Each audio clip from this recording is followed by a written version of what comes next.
Welcome, Patriot Radio News Hour. Joe and Jason here on this Thursday, the 7th day of December. I hope all of you are getting ready, getting that Christmas shopping done, and all of those planning, whether you're going out of town, you got family coming into town. Try not to stress out. Try to stay calm. Get some My Kind CBD. Go to 1360khnc.com. Get yourself some soothing CBD. Pearl Harbor Day today. That's one of those days, one of those holidays people tend to forget about. Of course, obviously, we all know what happened there and led us into World War II. Another one of those days, not for this show, but maybe one of those half-empty cup shows with what really happened.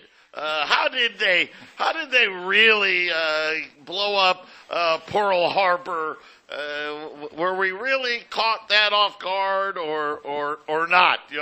That's for a different show. Hey, this is a Gold and Silver show. Our toll-free number, 800-951-0592, the physical delivery of wealth insurance. Everybody's got to have it. I mean, and you hear, listen, the real good guys out there will always tell you, gold and silver need to be a part of your portfolio, but it's actually more important now than it's been in the past. Obviously, think about what gold's done over the last 20-plus years. Yeah, pretty good idea. Yeah, pretty good idea. Went from $250 to $2,000+ dollars. Yeah, pretty good idea. Silver went from $4 to $24. Not too bad. Not too bad. But with what's coming, we have a debt tsunami coming. We're going to talk today about, we have had some really bad auctions lately. Japan, it's much, much worse. Very interesting news coming out of Japan. It looks like they're going to be forced to raise rates to try to save the yen. We'll talk about that. Obviously, we've got jobless claims, and don't forget the president now. Listen, here's how it goes. Because they all want to spend money. I don't care if they're a Democrat, a Republican, an independent. It doesn't matter. They just want to spend money. Joe Biden was out, and, is he the president? That's for another. That also is for a different show, right? But if the Republicans don't pass this emergency spending bill before they leave for Christmas, it'll be their fault that the Russians are going to take out Ukraine. And according to Joe Biden, we're going to be fighting the Russians next. Yep, so there you go. You got to spend more money. And he did let it be known that yes, and I will give you money for the border. So let me get this right. This is, first of all, let's not kid ourselves, right? We pretty much made sure the Russian-Ukraine war happened. Let's start with that. We've allowed the nonsense that's going on at the border. You can't even get to Rocky Point from Lukeville. You got to drive like 5 hours out of your way if you want to get to Rocky Point right now, because there's so many illegals coming across the border. They need the people that were, at the, where you go in, looking in your car, making sure you're not doing anything illegal. They need those people to help with all the illegals.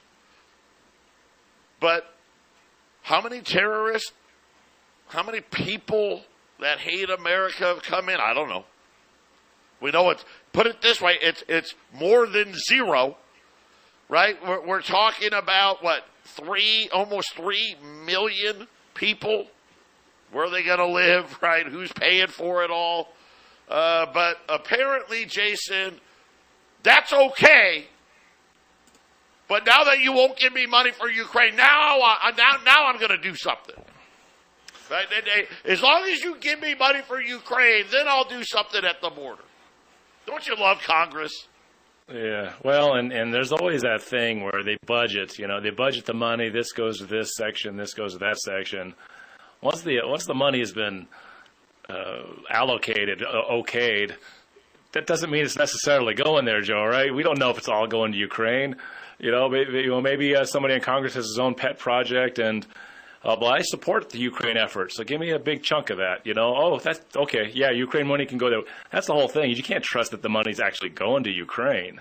How much is actually going where it belongs, Joe? Let's face it, a lot of it's going to go right here, right? Because, hey, we're going to buy more bullets, right? We're going to buy more weapons that I hope, anyway, are being made here, right? So you can say that once again, right? This is the problem. Every time the Congress spends money, right? It's just more inflation. But yeah, I heard somebody was out, one of the talking heads on TV that was in favor of doing it. Well, most of the money's going to stay here in America because we gotta build all this stuff, right? We got to build all the weapons to give them. That makes it so much better that we're spending money we shouldn't, no matter what the cause is. Right. Why not? Hey, listen, in Venezuela's going to invade Guyana now, right? Hey, we can have all these things going all over the place, right? Just keep spending. Write the check. There's another check we'll need. Yeah, on the Half Empty Cup of Joe, I talked about a possibly war in Ethiopia. So, yeah, all these little things are going to be happening all over the place, and every congressman has a pet project, right, Joe? So let's just throw it on the Ukraine pile, right? Because that's where the money is being more favorably spent. We can get the pot bigger there, right? Absolutely. 800-951-0592. Jason and I, we'll be right back. 800-951-0592. Joe and Jason, Patriot Radio News Hour here on a Thursday. Pretty flat day right now. The Dow's up 15. Gold's flat, down $1, 20.29. Silver's down 6 cents. The bond market also pretty quiet, up a little bit, but 414. Crude oil, which has been getting crude oil closed below $70 yesterday, just above $70 today. The dollar's a little weaker today, but again, all of these things, everybody, what is going to happen in 2024? That's the thing everybody's trying to figure out, right? There's the, I guess, the Goldilocks scenario where, it was fine that we printed all the money. It's fine. It didn't matter. Yeah, we had some inflation, but miraculously it just went away. And we're actually going to lower rates just because. And Wall Street's going to do great, and everything will be wonderful. I mean, that's kind of what they're saying, right? That's cool. Pretty unrealistic. Chances are we're going to have a bumpy road ahead, and unfortunately, I think the bumpy road is going to be. It's not going to be one of these quick. Well, okay, we were down that year, and then we bounced right back up because the old playbook's probably dead. Right, where we can do all the money printing, and we already did that. That's why we keep talking about our friends at Y-Refi, right? You get up to 10.25% return. You've heard me talk about it. Guess what? This is why I love these guys. Lane, I know Lane personally. He's the founder over there at Y-Refi. He used to trade student debt for a living. Think about that. That's what he did. And he was like, man, this is terrible. It's terrible what they're doing to these people. I think I can come up with a better way. I think I can raise money myself. Because he knows. He's like, I know for a fact a lot of these people could pay these student loans back if the bank would just let them. Give them a rate that's affordable and let's make it happen. So he did. That's exactly what he did. Well, because interest rates are going up, Y-Refi is making it even better now. Now, if you go for 5 years, you get 10.25%. But they've raised the shorter term. How about 1 year? Now they're going to give you 6.5% if you want to go for 1 year. 2 years, 7%. 3 years, 7.75%. 4 years, 8.5%. So they raise it across the board. Now, here's the other thing they decided. Remember how I told you, well, I get it. Some of you are like, oh, I think I can go 5 years. And then you're 4 years into it, and who knows what happens. Stroke, heart attack, this, that. I got to have that money. Why refi is like, hey, we get it, we understand, and they'll give you your entire principal back. Nobody else does that. No annuities or things like that do that. They always whack you for that. They decided that's not good enough either now. Now, not only are you going to get all of your principal back, they're going to allow you to keep that some of that interest that you are making over the years. The longer, the closer you got, the more of it they're going to let you keep. That's how. This is why when you say, well, why does Joe love why refis? This is why. This is why. They're trying to make sure, hey, you win. The borrower that got in trouble, they win. Everybody wins at YRefi. Check them out. Invest, YRefi.com. That's the word invest, the letter Y, REFY.com, or call them at 888-YRefi24. You can use an existing IRA. Maybe you trade at home. You got a Schwab account or E-Trade. You can use that.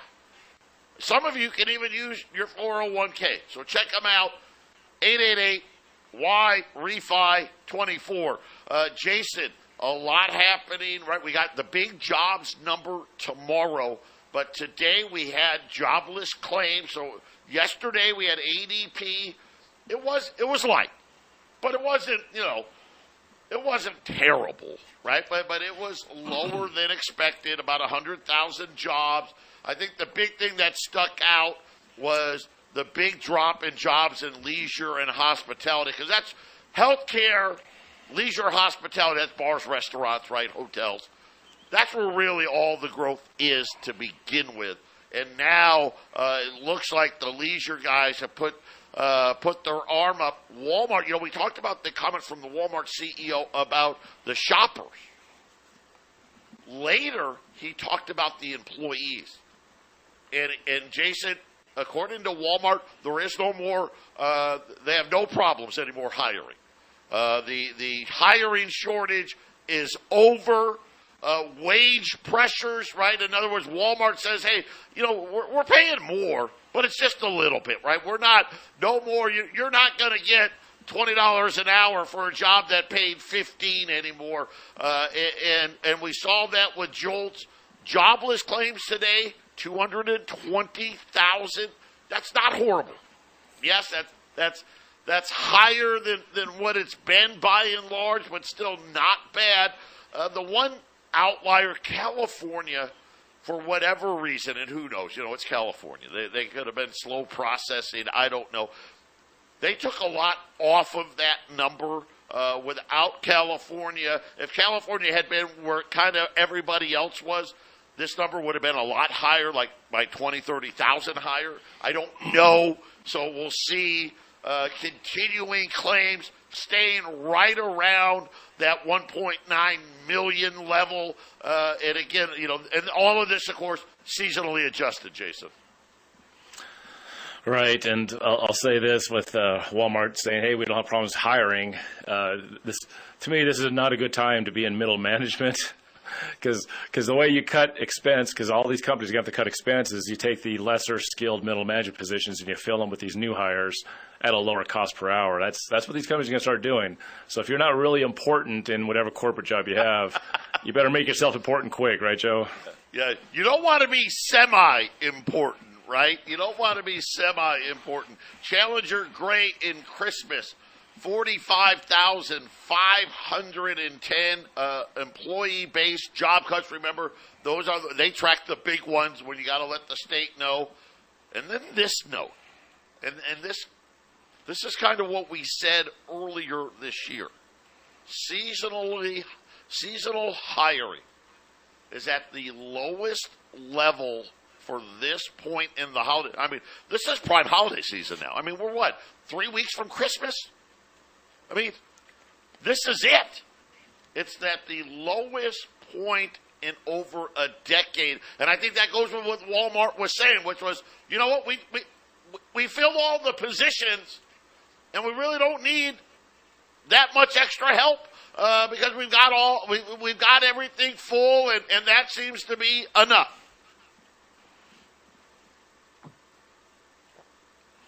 That seems to be enough, Joe. I mean, what else can you say? Because I remember just those short, year and a half, 2 years ago when they could not get people in the doors. I remember us talking about that. I was like, yeah, this isn't good. There's a lot of money floating around. That inflation was showing itself, as ugly as it is. Now we're on the back half of it, which is, the inflation, in my mind, is going to come roaring back. And now there's not plenty of jobs to just be had. The worst part, the highest part of the inflation might be in front of us with no job, with the jobs being filled, Joe. We're trying to foreshadow what's going to happen, and we're not even going that deep into 2024 right now. And what's going to happen in the first 90 days, because I think there's a lot there, right? A lot there in this first 90 days. We've got the continuing resolutions, right, for the budget. Right. We know already, right, they want all this extra spending, right, almost $200 billion of extra spending.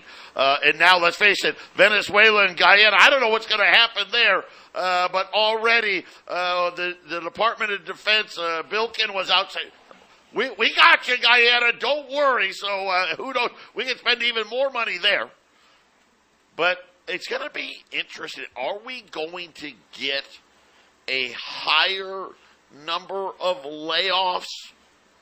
And what I mean by that is normally that they ramp up the seasonal hiring, and then a lot of those seasonal workers, okay, it's over, thanks a lot, right? And we'll see you next year, right? Because a lot of those seasonal workers, right, they're picking up that second job or that third job. But those permanent workers usually end up being unaffected. I'm wondering we really didn't hire that many seasonal people, and now sales have really slowed down, and I'm wondering if some of these permanent people are going to end up out of a job because of the fact that, we were hiring like it was 2020 and 2021 when the government was sending everybody a check, and now there's no more checks. We actually need less staff than we thought we did. It'll be interesting to see if that happens. You know what my determiner is? And I know it's dumb, but I don't really shop. So if we go shopping, I'll push. My job is to push the cart. When I do go shopping with my wife. But if I go into the store by myself, I'm going to the deli.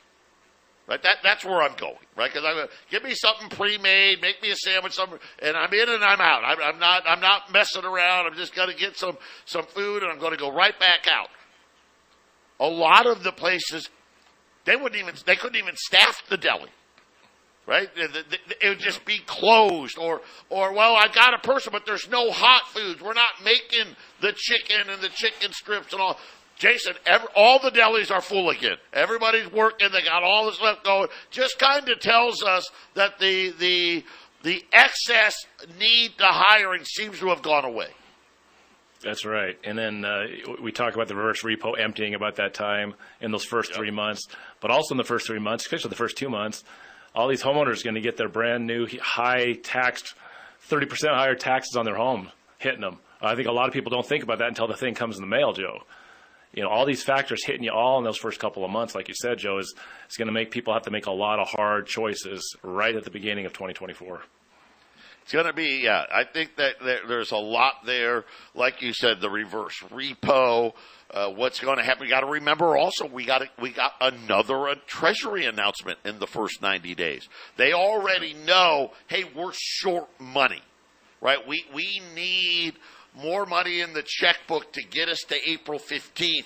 And is that going to be another $112 billion, right? And then you think about what they want for Ukraine and Israel. And you got to remember, if the Democrats are saying, well, we'll do something on the border, well, I guess that means more money, right? Because, I mean, you can't do something on the border without some more money, right? So could we be looking at, I don't know, $300 billion in more spending?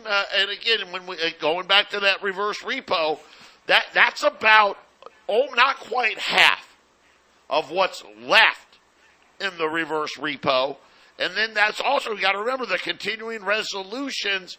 Remember, the Pentagon's already said, that's not enough for us. You need to give us more money no matter what. And I'm sure every other department is saying the same thing. So it looks like, to me, another avalanche of spending still to come. Unfortunately, the backup won't be there this time. And then I think we're going to get talk of ending of quantitative tightening, right? Talk of issues in the bond market. I'm going back, we talked yesterday about 2019. Bank of America coming out essentially with the same warning this time as they did last time, Jason.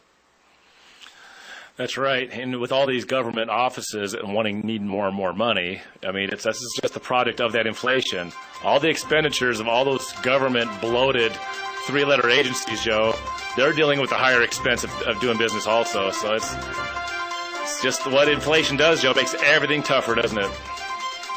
Well, the Bank of Japan, they figured it out too. We need to sell more debt.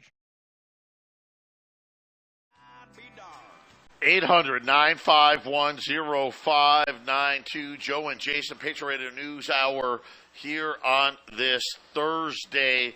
And we've been running silver dimes and quarters all week. It's just the best deal.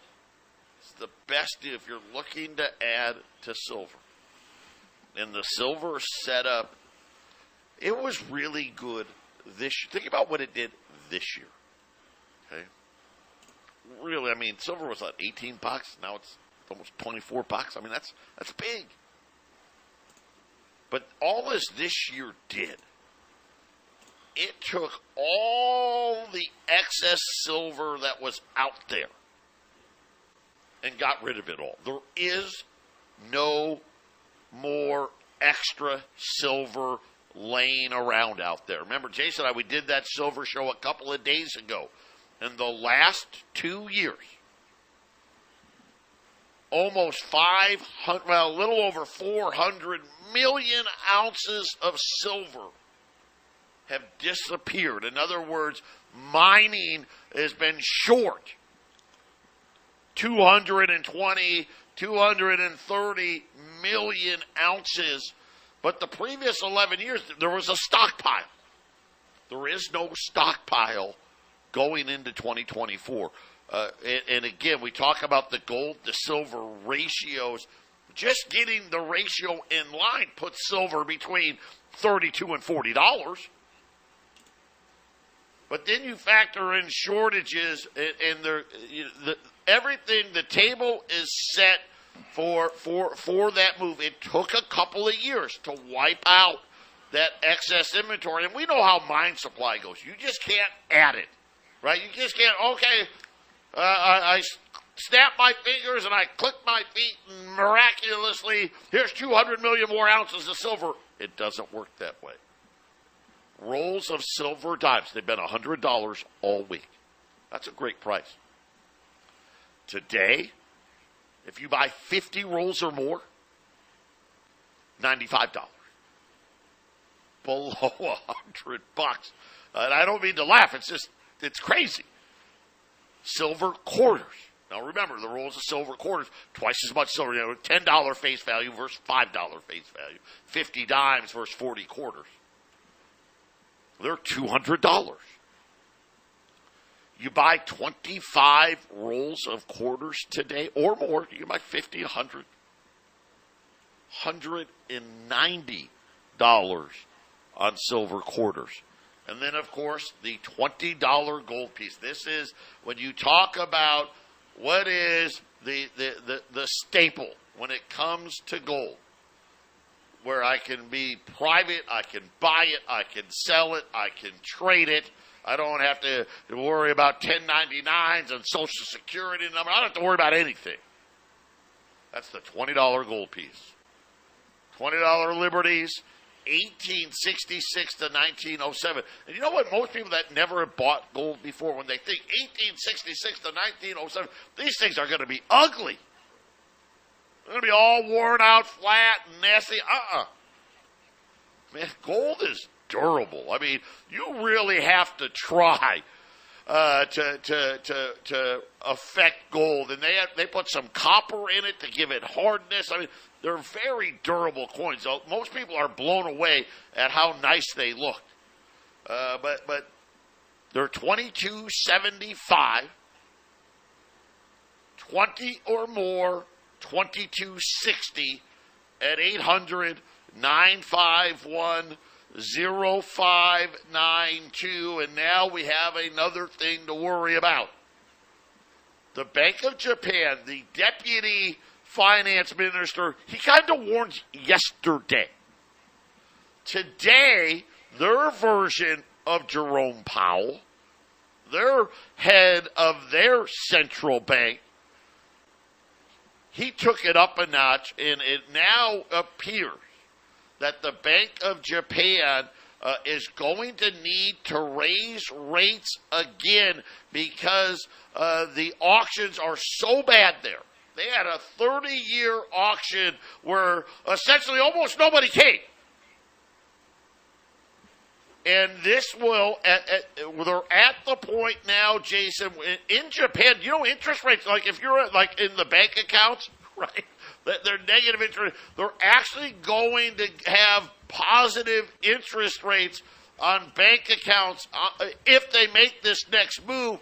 But Jason, the problem is it's a move out of weakness, right, versus a move out of strength. We have to raise rates because essentially a financial crisis is coming if we don't. And I think a financial crisis is coming whether they do or don't, right? They're in a different box. Damned if they raise the rates, damned if they don't raise the rates, right, Jason? Yeah, it's the way it's been since they printed all that money in 2020 and the inflation showed up in 2021, 2022. That's just the way the situation's been. Just because we knew it was going to happen, and you can see the writing on the wall, doesn't mean it's going to happen all in 1 year. If this stuff happens over the course of years, it doesn't.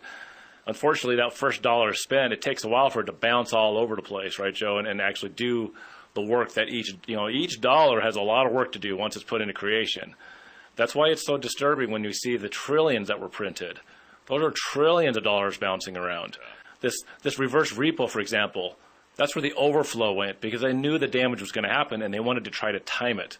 The reverse repo is like a way to time it so that they can do what they said from the very day one with the inflation. We're going to try to look for a soft landing. That's what the reverse repo is about. They don't know it's going to work. That's just the goal. And if they don't hit their goal and we have a massive market crash, Joe, they're going to come up with, well, the data came in different. It's like, well, wait, but 2 or 3 years ago you said soft landing. Right. They lie. Their lies take so long that most people forget what they said 2 or 3 years ago, right, Joe?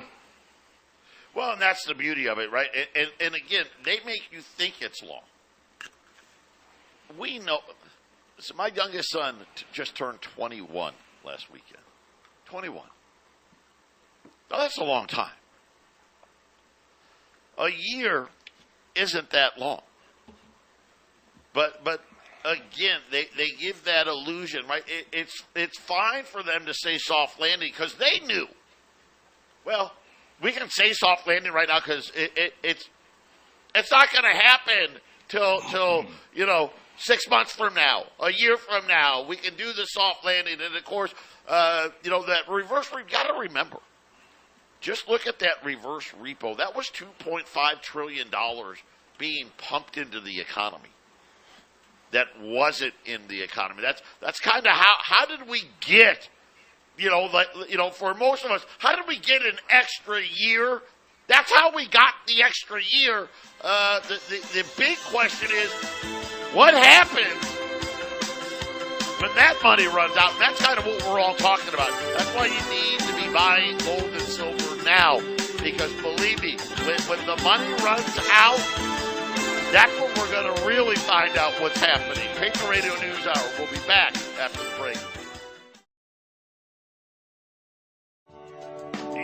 800-951-0592. Joe and Jason on this Thursday.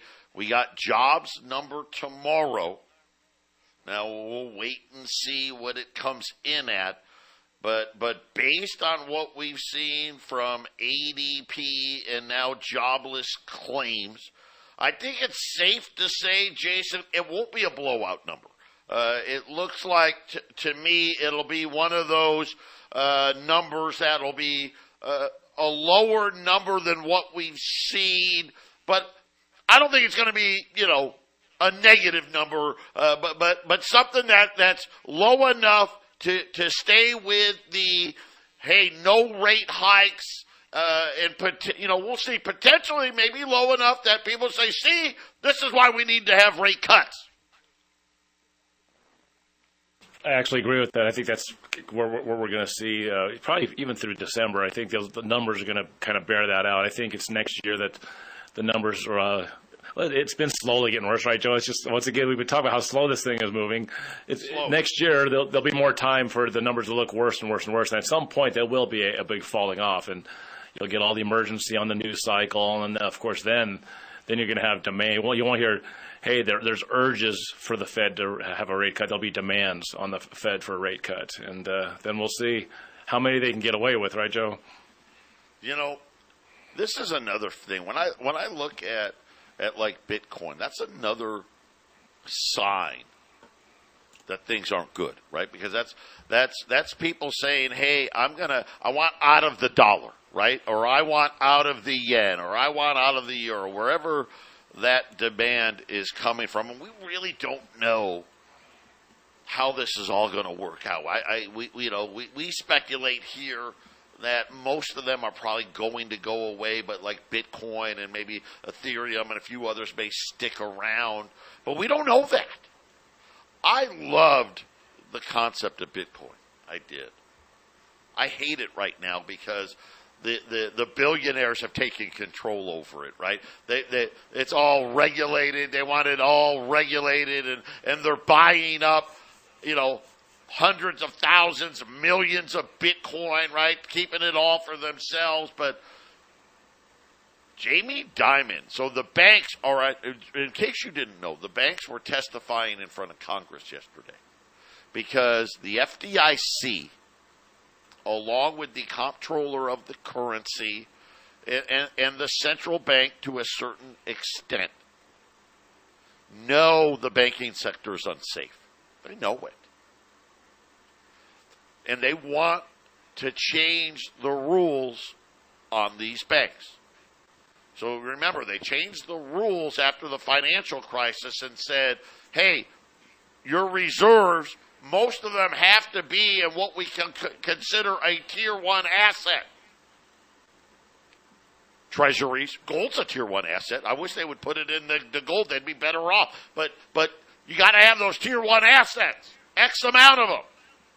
And X amount of them got to be in what they'll call Tier 2, which, hey, you're still investment grade stuff, right? And only some of it can be in those junk bonds. Because, allegedly, that's what did the banks in, even though that's not true. But, okay, fine. Well, they did that. Of course, they bought them all at 0%, 0.5%, 1%. And now that the rates are higher, they're all losing their you-know-whats. So now they want the banks to have more capital. In other words, you got to loan out less, but you need more money on hand, which is absolutely true. And the banks are screaming bloody murder. Oh, my God, you're going to kill the economy if you make us have more money. Think about this. This is really the knife's edge that we're on. And you know what? I don't think they're wrong. But Jamie Dimon, while he was testifying, somehow they got onto Bitcoin. And I'll say, when I say Bitcoin, I'm just generalizing all the cryptos, okay? Because I don't know. There's hundreds of them. Here's what he said. I've always been deeply opposed to crypto, Bitcoin, etc. Well, if that's the case, why does your bank's involved in it? You're buying, trading, selling. If you're opposed to it, you would have said, well, no, we won't do that here. But again, they don't care. They just want the money. And he said, the only true use for Bitcoin and cryptos, etc., is for criminals, drug traffickers, money laundering, and tax avoiding. If I was the government, I would close it down. So very interesting comments out of, let's face it, the most important banker that's not a central banker in Jamie Dimon, Jason, setting the table for the argument when that digital currency comes to jackhammer these things. I don't know, but that's just what it seemed like to me. Yeah, I never like to hear anybody saying what someone should or shouldn't buy or be involved in, especially if it's legal. And we know what happened to gold in 1933. I guess that had to be made illegal too, right? Right. Boy, that's sure interesting that a banker is wanting to get rid of the competition. Competition is a sin. Rockefeller, right? They don't want any competition for what they're doing. So yeah, this looks too promising. Possible. Bitcoin has this outside way of storing value and. Yeah, that's something we can't control, so we need to get rid of that. That's what he said. Joe. So, anyway, yeah, exactly. He used the word true use. So I'm assuming he's not talking about Mark Cuban, who bought a bunch of Bitcoin because he wants to try to make some money, right? Hey, I'm just trading it. I think it's going to go higher, and I'm going to make a few dollars. He's saying, no, like if somebody actually wants to spend Bitcoin, well, then you're either a criminal, a drug trafficker, a money launderer, or you're trying to avoid taxes.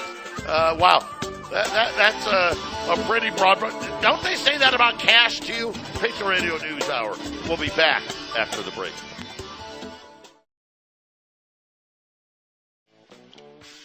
$800-951-0592. Big volume discount day here at Patriot. Rolls of silver dimes, 1 through 49, at $100. You buy 50 rolls of dimes, that'll be $95 a roll. That's $4,750 for 50 rolls of silver dimes. 2,500 silver pieces, silver quarters, 1 through 24, $200. You buy 25 rolls or more. Again, $4,750. Buy 50 rolls of dimes, buy 25 rolls of quarters. You got a great start on a barterable future when digital currency comes around. And then, of course, on the $20 gold pieces, 1 through 19. $2,275. If you buy 20 or more, $2,260 at 800-951-0592. And I'm just sitting there listening to, I didn't listen to it. I'm reading Jamie Dimon's comments as he's sitting in front of Congress, telling Congress, oh my gosh, you don't make us be safe. Don't do that. No, that'll be terrible for the economy if you actually make us have an appropriate amount of money set aside. And at the same time saying that they should ban Bitcoin immediately because the only ones that use it are terrorists and drug dealers and tax cheats. And of course, obviously, one thing that comes to my mind, every dollar that's into gold, every dollar that's into Bitcoin, that's a dollar that they don't have in their accounts, right, Jason? That's money that isn't in JPMorgan's bank. That's right. And that's why he made the comments about Bitcoin precisely, Joe, is that, this money be better used somewhere else. While you got it in Bitcoin, it's criminal because it's so private and we don't know what you're doing with it. You know, Right. we want to have the money here so we can do things that you don't know what we're doing with it. That's essentially what, Right, what they're doing. and of course, and Congress wants us to have more money on hand. So, well, I know where to get some more money, right? Let's just start banning things that allow us to be free. It really is. It says a lot about the state, at least in my mind, of the true state of these financial markets. It is not the picture that they're trying to portray and trying to convince everybody about soft landings and deficits. Don't worry, it's not going to matter. And, oh, by the way, we just need another, 100, 200, maybe $300 billion in extra spending in the first quarter. But don't worry, everything's going to be wonderful, and inflation's going to go away. Everybody's going to keep their jobs. By the way, all-time record. Single-day border crossings hit an all-time record yesterday. If we did what we did yesterday every single day, it would be over 4.3 million people coming across the border. I mean, right on cue. See? Hey, you give us Ukraine money and Israel money and a bunch of other money. We'll give you some border money, and everybody will have some money, right? You better have your own money, real money. You know what real money is? That's gold and silver, not that paper with pretty colors on it. 800-951-0592. Jason and I, we're coming right back with the Half Empty Cup.